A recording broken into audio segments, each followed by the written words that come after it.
It's the Fast Lane Daily team on assignment, coppin' mad style. Always fresh, every day, Fast Lane Daily.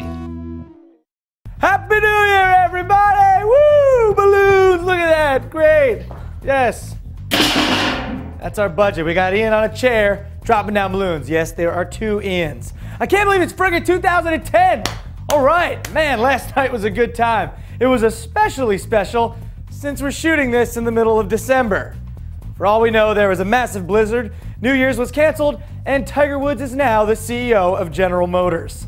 Either way, welcome to the New Year's special of Fast Lane Daily. So since we do have today off, we're going to mix it up a bit and list some of the most highly anticipated cars of the coming year. What's up, everybody? I'm Derek D, and welcome to Fast Lane Daily in 2010! Woo! Living in the fast lane, baby. Tuning in the Fast Lane Daily. The past 15 months haven't exactly been going too well for the auto industry, but that doesn't mean there is anything special to look forward to. Think of it like this, though.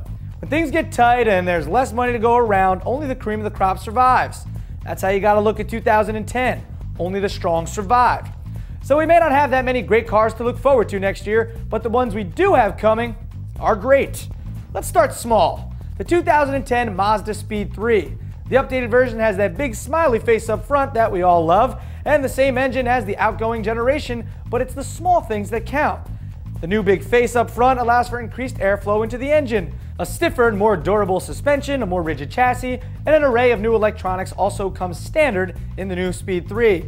Not only is the Mazda hatch fun to drive, but it also provides a ton of interior room for up to 5 passengers, as well as cargo in the rear. Cargo in the rear. All that fun, utility, and smiley face comes in for a base price of under 25 grand, making the Mazda 3 one of our most anticipated cars of 2010. Up next, we have the 2010 Audi S4. The heavy V8 up front is gone, and in comes the supercharged V6, which remarkably puts out just as much horsepower as the previous B7 generation. So what makes it so good to be on our list? Well, it all comes down to weight and balance. The supercharged V6 weighs less, is set further towards the middle of the car, while the B8 chassis provides a platform which considerably eliminates understeer. The all-wheel drive Quattro system is really what seals the deal, though. Having all 4 wheels planted to the road is what you want for spirited driving. Even if going sideways is more fun, Quattro is faster. And we're moving on up to the next car. Okay, that was bad, that's fine. So what if you want something just a little bit bigger and faster? Well, if you have the cash, fork it up for the 2010 Porsche Panamera Turbo. We've been a fan of the Panamera for a long time now, even with all the spy shot haterade people have been drinking. Porsche just announced that they surpassed the 10,000 unit production mark on the new 4-door sedan, and that's only in the past 4 months. With the Panamera, you get all the gloriousness you would expect out of a 2-door Porsche, and if you're a family man, you can bring the wife and kids along for the ride. And hell, you can't go wrong with an interior cockpit like this. I mean, come on. Most badass interior of all time. It is very nice. Right, JF? He loves it. You're gonna marry the interior of that.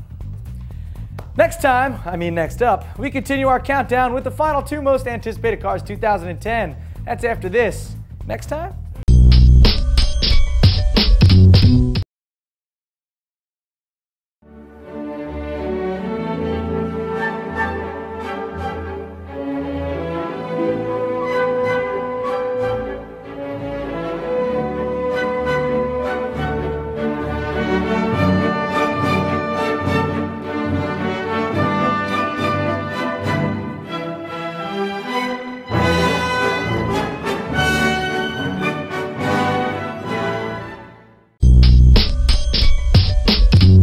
Oh, she didn't even know I was talking about it. Welcome back. I know we're rolling. The next car we have high respect for. It's the Lotus Evora. Yes, it has a Toyota power plant, and yes, those 2 seats in the back require you to cut off your legs before you get in. But the Evora is so much more than that. Think of it as a car that picks up where the Elise left off. A little bigger, a little more powerful, more space, and yet more refined. Here in the US, the Elise is sold well, but the bare-bones sports car is just too much for most of us Yanks. The Evora is a perfect substitute for cars like the Porsche Cayman, bringing British style and balance to the forefront of what's to offer for 2010. Thank you, Lotus. You done good. Is that even a good saying? You done good, Ian? I don't think so. It is now. It's 2010. Bringing it back. Yeah. And last but not least, the top car we can't wait to see on the road for 2010. Drum roll, please. Okay, maybe just a sound effect. Yeah, that's better. The Ferrari 458 Italia. The new entry-level mid-engine exotic from the Italian supercar maker. Yes, it's priced upwards of $250,000, a heavy increase from the outgoing F430. The thing about the F430, though fast and a huge improvement over the quirky 360 Modena, just had no soul and wasn't special. The F430 was a bland, conservative addition to the Ferrari portfolio. It did sell well, it was fast, and it made okay drivers look like Schumacher, but the 458 Italia, on the other hand, it just looks the part. The styling has soul and passion. It's not just a natural evolution for the entry-level Ferrari. It is leaps and bounds better than it should be. It's nearly as quick as a Scuderia, 0 to 60 in under 3.5 seconds, and 0 to 120 in 10.4 seconds. That's 1.2 seconds faster to 120 miles per hour than the Scuderia. We love the Italia. It's batshit insane. So thank you, Ferrari, for trying something new. We love you for it. All right, you love them for it, guys? Good, good. Well, that about does it for today. It is 2010, guys. Can you believe that? 2010.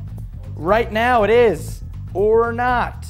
Thank you guys for watching. We will see you next week. All right, have a good one. Bye. Ow, we're living in the fast lane, baby.